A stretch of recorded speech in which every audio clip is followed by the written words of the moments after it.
Yan, so gumawa tayo ng drawing dito sa Chevrolet Trailblazer.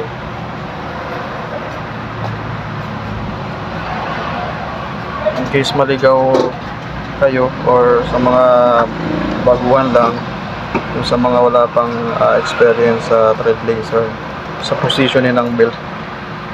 So ito yun, ginawan ko ng drawing ko.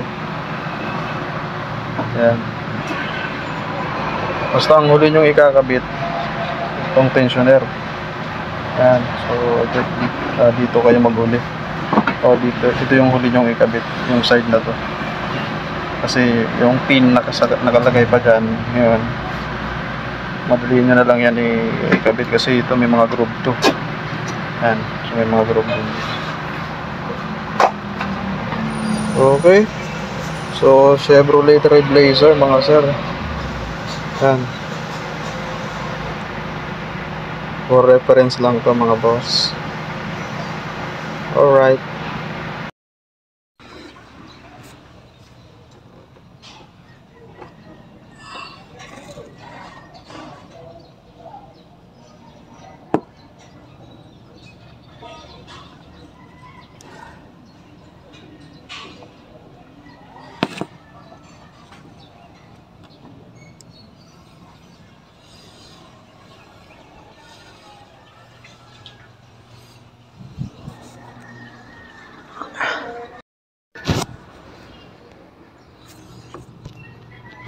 Yan, so naikabit na natin tong auto tensioner, bago na to.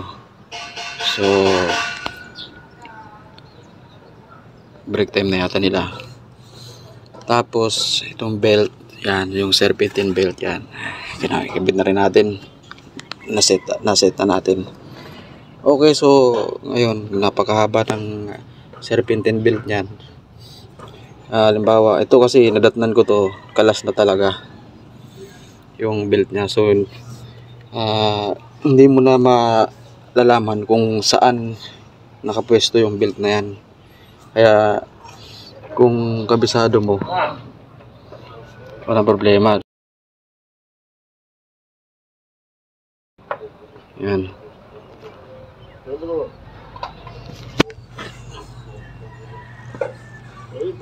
Tapos so yun, ang diskarte naman dito sa paghugot ng pin, dahil matigas yan, hindi mo basta-basta mahuhugot yan.